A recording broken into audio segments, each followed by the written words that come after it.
जो हमारी PYQ solution की सीरीज चल रही है पेपर 1 फॉर ISS। आज हम पेपर ईयर 2020 का जो पेपर है और हमारी सीरीज है बी सीरीज, वो मैं आपके साथ कुछ क्वेश्चंस बच्चों डिस्कस करूंगा। क्वेश्चन नंबर 6 है आज सबसे पहले। क्या क्वेश्चन है? A manufacturer claims that the life time of its product is more than 250 hours. ये जो है वो नल हाइपोथेसिस लेके चल रहा है कि मोर देन 250 आवर्स आपका जो मैन्युफैक्चरर है उसका लाइफ टाइम वो बता रहा है। To verify its claim based on 24 randomly observed lifetimes, which one of the following test can be used? Sign test है, मान-विटनी टेस्ट है, मीडियन टेस्ट है, कोलमोग्राफ सराउंड टेस्ट है। तो ये दो तो बिल्कुल नहीं हो सकते मेरे बच्चों, क्योंकि ये 2 सैंपल टेस्ट है दोनों। ठीक, अब हम यहाँ पे जो हम टेस्ट करते हैं वो साइन टेस्ट यूज किया जाता है। हाइपोथेसिस बनेगी हमारी H0 such that the median is greater than 250 और H1 बनेगा the median is less than 250। ठीक है, क्योंकि हम साइन टेस्ट में मीडियन के थ्रू ही हम 1 सैंपल ऑब्जर्वेशन को टेस्ट करते हैं कि भाई जो एवरेज है वो 250 से ग्रेटर होगा या 250 से लेस होगा। बट हम साइन टेस्ट में हमेशा मीडियन का इस्तेमाल करते हैं। तो मेरे बच्चों यहाँ पर जो ऑप्शन होगा वो A option is the correct option. तो कोई न्यूमेरिकल कैलकुलेशंस नहीं है, ओनली थ्योरेटिकल है। अगर आप साइन टेस्ट जानते हैं और मीडियन टेस्ट जानते हैं, दोनों के बीच का डिफरेंस अगर आपको पता है तो कंफर्म ये क्वेश्चन आप इजीली कर सकते हैं, कोई इसमें ऐसा रॉकेट साइंस नहीं है। चलिए आगे चलते हैं बच्चों। नेक्स्ट क्या है? If XR is the rth order statistics in a random sample of size n from a distribution with CDF f of x which is continuous। मतलब x कोई रैंडम वेरिएबल है, किसी पॉपुलेशन को फॉलो करता होगा जिसका CDF है वो f of x है। वहां से एक सैंपल लिया हमने जिसका rth ऑर्डर स्टैटिस्टिक्स है XR। then f of XR is rth order statistics in the random sample of size n from the, मतलब सिंपली वो पूछ रहा है कि f of XR किसको फॉलो करेगा ये बताइए। चलिए मेरे बच्चों आपको बता देता हूं एक छोटी सी बात। दुनिया का कोई भी रैंडम वेरिएबल हो कैपिटल F, ठीक है, और अगर उसका CDF है f of x डॉट मान लीजिए, और ये CDF कंटिन्यूअस है, तो मैं अगर एक रैंडम वेरिएबल बनाऊं y f of x, अगर एक रैंडम वेरिएबल बनाऊं y, तो कंफर्म ये रैंडम वेरिएबल यूनिफॉर्म 0-1 को फॉलो करता है। चाहे x रैंडम वेरिएबल कुछ भी हो, उसका CDF कुछ भी हो, if this CDF is continuous then this must follow the uniform 0-1, must follow the uniform 0-1। अब आप बोलोगे सुधीर सर कैसे? देखिए बहुत सिंपल है। मान लीजिए आपने एक ट्रांसफॉर्मेशन बनाई y is equal to f of x, तो आपको एक रूल पता है कि dy by dx is nothing but f of x, बिल्कुल बनेगा। अगर मैं इसका मोड कर दूं तो यहां पर भी मोड हो जाएगा, और ट्रांसफॉर्मेशन का रूल है f of x is equal to mod of dy by dx into f y, where this is the density function of x, this is the density function of y। बिल्कुल ठीक है। अब यहाँ पे density function of x इसके बराबर है, is equal to mod of dy by dx इसके बराबर है। बट क्योंकि ये डेंसिटी फंक्शन है तो ये हमेशा पॉजिटिव रहेगा, तो मोड लिखने की मुझे जरूरत नहीं है, सेम इनटू f y। अगर मैं इसको थोड़ा सा सिंप्लीफाई करूं तो यहां पर f y is equal to 1 which is a constant, और कांस्टेंट डेंसिटी सिर्फ और सिर्फ यूनिफॉर्म रैंडम वेरिएबल की होती है। तो यहां पर हमें ये पता लग गया कि y जो है वो यूनिफॉर्म रैंडम वेरिएबल को फॉलो करेगा। लेकिन एक क्वेश्चन आपके दिमाग में उठ सकता है कि sir which uniform, uniform 0-1, uniform 1-2, uniform 2-3, uniform 8-9, क्योंकि सबका डेंसिटी 1 ही है, तो किस यूनिफॉर्म को फॉलो करेगा? वो भी बिल्कुल इजीली बताया जा सकता है। कैसे? देखिए, y किसके बराबर है बच्चों? y है CDF के बराबर, और दुनिया का कोई भी CDF हो वो हमेशा लाइज बिटवीन 0 to 1 के बीच में होता है।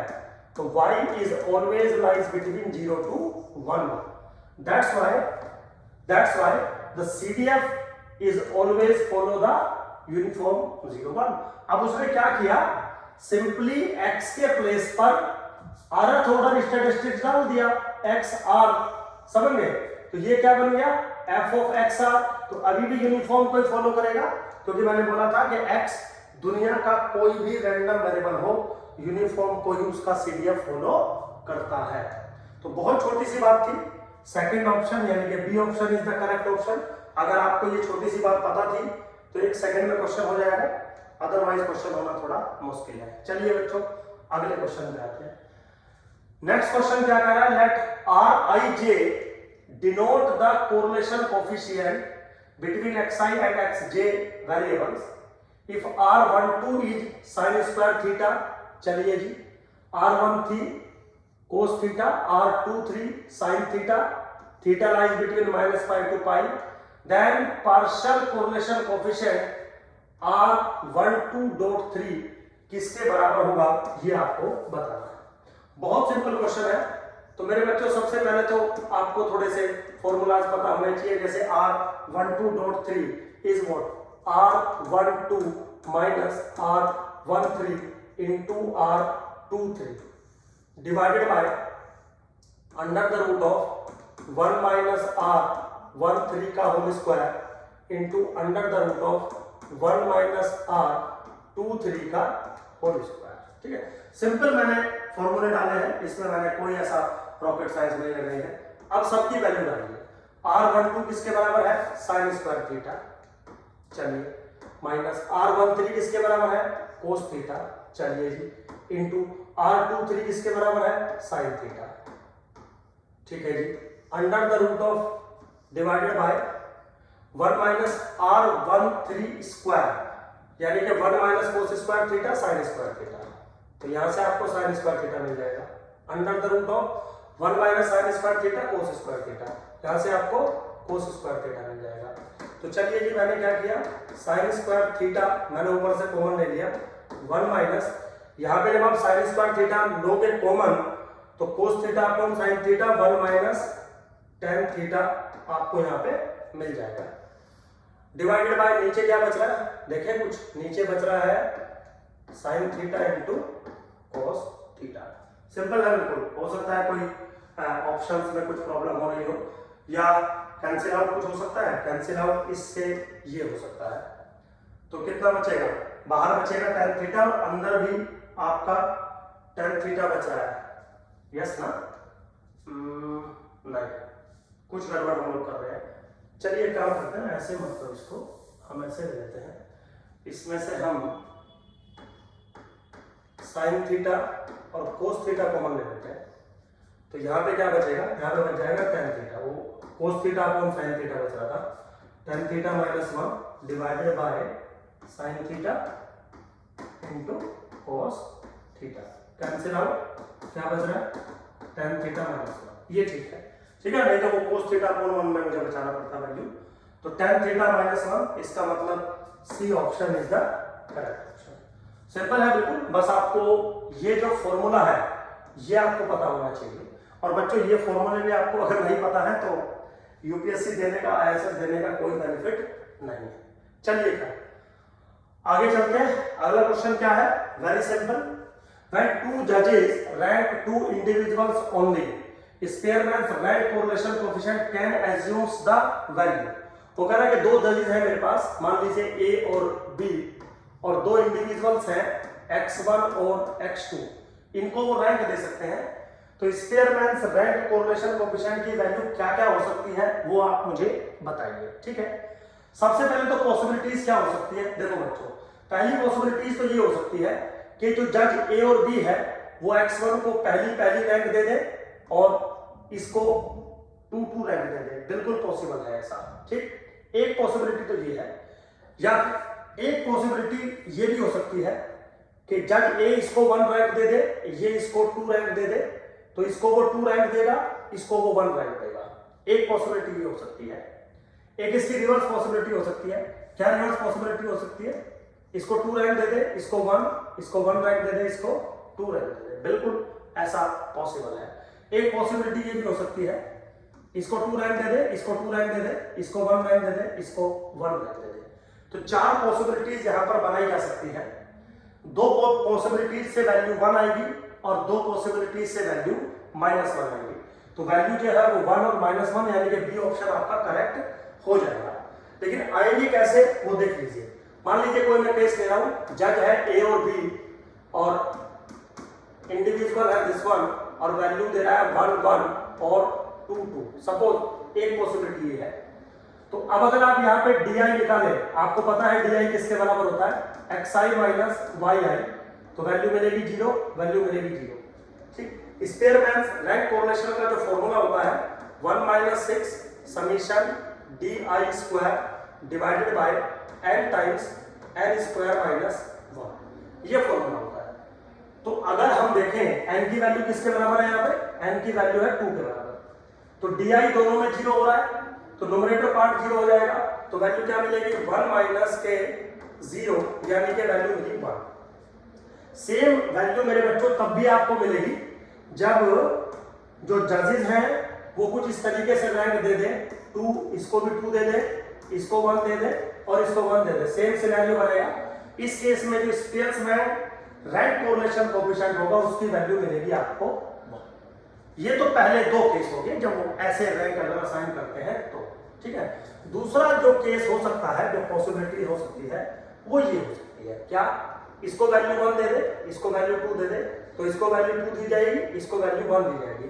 तो इस पे अगर करोगे xi माइनस y तो di की वैल्यू बनेगी -1 और इस पे वैल्यू बनेगी 1। ठीक है, सिंपल बनेगी, तो di की वैल्यू निकाल ली। अब जब आप रैंक कोरिलेशन निकालेंगे तो 1 minus 6 summation di square upon n into n square minus 1 का फॉर्मूला लगाएंगे। चलिए 1 माइनस इसकी वैल्यू कैलकुलेट करिए, इसकी वैल्यू किसके बराबर आ जाएगी, मेरे हिसाब से 2 के बराबर आ जाएगी। तो 6 इंटू 2, n की वैल्यू ऑलरेडी 2 है, तो 2 इंटू 3 कैंसिल आउट, कितना बना -1। तो इस बार जो स्पेयरमैन रैंक कोरिलेशन की वैल्यू बन रही है वो -1 बन रही है। अगर वो यहीं पर रैंक कुछ ऐसे असाइन करते, इसको 2 करते, इसको 1 करते, इसको फिर 1 कर देते, इसको 2 कर देते, तो भी सिर्फ इनकी वैल्यू सेम होती, जबकि रैंक कोरिलेशन कोएफिशिएंट की वैल्यू सेम ही आती। तो अगर 2 जजेस इंडिविजुअल्स x1 और x2 को रैंक देते हैं तो रैंक कोरिलेशन कोएफिशिएंट की जो वैल्यू है मेरे बच्चों वो या तो 1 बनेगी या तो -1 बनेगी। इसका मतलब बी ऑप्शन बिल्कुल करेक्ट है और सिंपल है, कोई ऐसा रॉकेट साइंस नहीं है। चलिए अब अगले क्वेश्चन पे आते हैं विदाउट वेस्टिंग द टाइम। क्या कह रहा है, late x1 x2 x3 x4 x5 be 5 independent observation from a continuous distribution with the distribution function f of x and the probability density function small fx. What is the probability density function of the sample median? Sample के median का density function आपको बताना है और 5 observations का sample है, x1 x2 x3 x4 x5। सबसे पहले तो हम अगर ऑर्डर स्टैटिस्टिक्स बनाएं तो x1 x2 x3 x4 और x5। ठीक है बेटा, इसका जो मीडियन बनेगा वो ये बनेगा, यानी कि आपको जो डेंसिटी फंक्शन चाहिए वो चाहिए x3 कर्ली ब्रैकेट का। ठीक है, x ब्रैकेट का आपको जो है डेंसिटी फंक्शन चाहिए क्योंकि मीडियन यही बनेगा। अब मेरे बच्चों एक रूल है, अगर आपके पास n ऑर्डर्ड स्टैटिस्टिक्स है x1 dot dot to xn, n ordered statistics है जिनका पीडीएफ और सीडीएफ आपको कैलकुलेट करना है, जो ओरिजिनल पॉपुलेशन है उसका पीडीएफ और सीडीएफ आपको दे रखा है। तो इसमें जो rth ऑर्डर स्टैटिस्टिक्स होगा xr, इसका जो डेंसिटी फंक्शन होता है f of r x से, जिसको हम डिनोट करते हैं, this is 1 upon beta r n minus r plus 1 into f of x to the power r minus 1 minus f of x to the power n minus r into f of x. बच्चों ये एक general formula है, इसमें मेरा कोई लेना देना नहीं है, बहुत जनरल फॉर्मूला है। अगर इस चीज को हम यहाँ पर अप्लाई करें तो एक्चुअली में हमारा n की जो वैल्यू है वो है 5 और जो r की वैल्यू है वो है 3। अगर आप गौर से देखें तो जो f3 यानी कि मीडियन का जो डेंसिटी फंक्शन बन जाएगा वो बन जाएगा 1 बीटा 3, चलिए जी, इंटू एफ ऑफ एक्स की पावर 2, क्योंकि 3 माइनस 1 2, और 1 minus f of x to the power 2, क्योंकि 5 माइनस 3 ये भी 2 बनेगा, into density function f of x. तो सिंपली आपको इसको सोल्व करना है। जब इसको सोल्व करोगे तो ये बहुत आसान है, कोई ऐसा रॉकेट साइंस नहीं है। 1 बीटा 3 बराबर होगा गामा 6 गामा 3 के ना, ऊपर वाला बनेगा 5 फैक्टोरियल, नीचे 2 factorial into 2 factorial, so this is equal to nothing but 30। ठीक है, तो 30 इसका मतलब D option is the correct option बेटा। बिल्कुल सिंपल था बच्चों, बहुत आसान थे सारे क्वेश्चंस, मैक्सिमम 4 से 5 मिनट में हो जाने थे, क्योंकि ये जो चीजें हैं ये चीजें सब बहुत नॉर्मल चीजें हैं। मैं ये नहीं कहता कि हम ही ये चीजें पढ़ाते हैं अपने बच्चों को कोचिंग में, भाई सब पढ़ाते होंगे, क्योंकि ये चीजें बहुत आसान है। बस ये है कि आपको क्विकली याद रह जाए ये चीजें, या ज्यादा से ज्यादा प्रैक्टिस में हो। तो प्रैक्टिस आप करते रहिए। हाँ, प्रैक्टिस करने से पहले आपको थ्योरेटिकल नॉलेज होना सब्जेक्ट की बेहद जरूरी है, और तभी बच्चों जब आपको थ्योरेटिकल नॉलेज होती है तभी आपको प्रैक्टिस करने में भी मजा आता है। चलिए खैर, विदाउट वेस्टिंग द टाइम आगे चलते हैं। अब हम मिलेंगे नेक्स्ट वीडियो में, जो बाकी क्वेश्चंस इस पेपर के बचे हैं। आपको बता दूं हमारी जो सीरीज थी वो बी सीरीज थी, paper 1 ISS year 2020। Thank you very much.